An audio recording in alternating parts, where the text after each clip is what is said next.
Hi hello అండి, welcome back to మహా cake world. ఈరోజు నేను మీకు కప్ కేక్స్ని ఎలా తయారు చేయాలనేది చూపిస్తున్నానండి. ఇక నేను ముందైతే 2 ఎగ్స్ని అయితే తీసుకున్నాను. ఎగ్స్ని తీసుకొని ఇలా మైదాని అయితే జల్లించుకుంటున్నాను.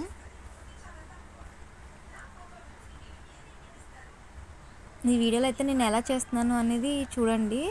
తర్వాత ముందు వచ్చే వీడియోలలో నేను దీనికి ఎంత మెజర్మెంట్స్ తీసుకుంటున్నాను, ఎలా తీసుకుంటున్నాను అనేది మీకు ముందు వచ్చే వీడియోలలో అయితే చూపిస్తాను.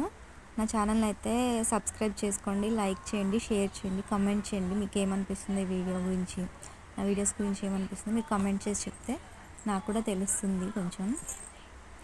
సో మైదాని జల్లించి పెట్టిన తర్వాతకి మైదాలో మనం బేకింగ్ పౌడర్ ఇంకా బేకింగ్ సోడా కూడా వేసి మనము జల్లించుకుంటాము. తర్వాత షుగర్ పౌడర్ అయితే తీసుకున్నాను నేను ఇక్కడ. షుగర్ పౌడర్ తీసుకున్నాక పాలు తీసుకున్నాను. తర్వాత ఇలా నూనె తీసుకున్నాను.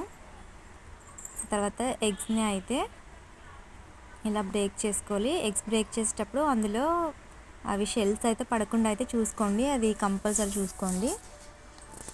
ఇలా ఎగ్స్ని అయితే మనం బీట్ చేసుకోవాలి. అవి ఫోమీగా వచ్చేంత వరకు మనమైతే ఎగ్స్ని బీట్ చేసుకోవాలి.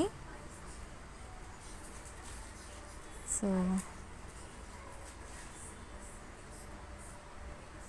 ఇది మనము బీటింగ్ అనేది ఎక్కువ స్పీడ్లో పెట్టాల్సిన అవసరం లేదు. 1 లేదంటే 2 ఇలా 1-2 నెంబర్స్లో పెట్టుకుంటే సరిపోతుంది. సో అలా ఎగ్స్ బీట్ అయిన తర్వాతకి అందులో మనం షుగర్ పౌడర్ అనేది యాడ్ చేసుకోవాలి. షుగర్ పౌడర్ ఒకటేసారి కాకుండా ఇలా 2 టైమ్స్ లేదంటే 3 టైమ్స్ అలా కొంచెంగా యాడ్ చేసుకోవాలి.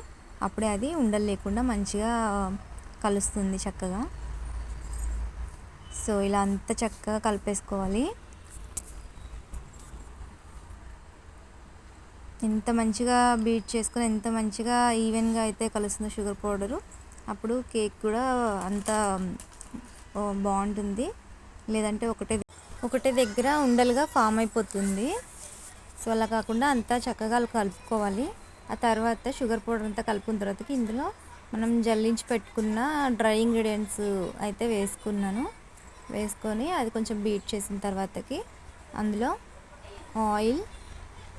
ఆయిల్ వేసుకొని మళ్ళీ ఒకసారి కలుపుకోవాలి. ఆ తర్వాత పాలు వేసుకోవాలి. ఈ ఆయిల్ అనేది మనకి బ్యాటర్లో చాలా చక్కగా మిక్స్ అయిపోవాలి. లేదంటే ఇంకా అది నూనెలాగా తేలుతుందన్నమాట పైన బేక్ అయిన తర్వాతకి. అలా కాకుండా ఉండాలి, తడిగా అవ్వకుండా ఉండాలి అనుకుంటే మనం మొత్తం ఆయిల్ అంతా అందులో కలిసేలాగా కలుపుకోవాలి. ఆ తర్వాత ఇందులో నేను వెనీలా ఎసెన్స్ అయితే 1 or 2 టీ స్పూన్స్ అయితే తీసుకుంటున్నారు. ఈ వెనీలా ఎసెన్స్ వేసుకోవడం వల్ల మనకి ఎగ్ స్మెల్ అయితే రాకుండా ఉంటుంది. అలాగే అందులో నేను పైనాపిల్ ఎసెన్స్ కూడా వేసాను.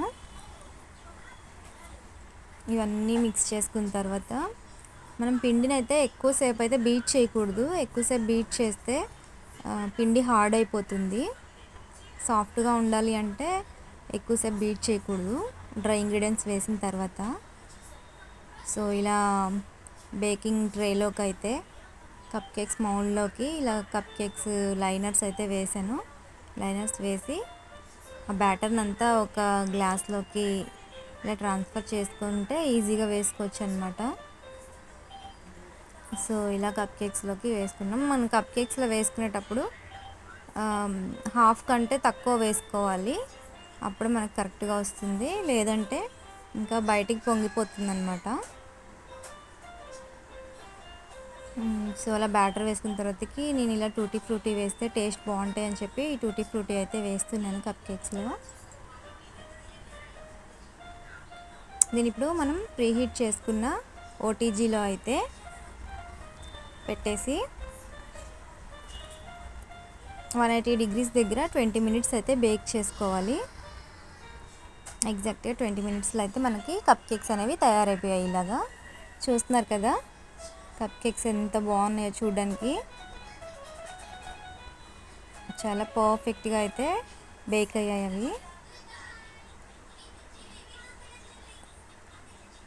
మీరు కూడా ఇవి చూసి ట్రై చేయాలి అనుకుంటే నాకు కింద కామెంట్ సెక్షన్లో అయితే చెప్పండి రెసిపీకు వీడియో పెట్టమని. నేను అలా ఎక్కువ మంది అడిగితే నేను దీని గురించి డీటెయిల్గా రెసిపీ అయితే ఎంత మెజర్మెంట్స్ యూజ్ చేయాలని చెప్తాను, మరొక వీడియోలో క్లారిటీగా చెప్తాను. సో మీరు కనుక కప్ కేక్స్ ఆర్డర్ చేయాలనుకుంటే నా నెంబర్కి అయితే కాంటాక్ట్ అవ్వండి. Thanks for watching my video.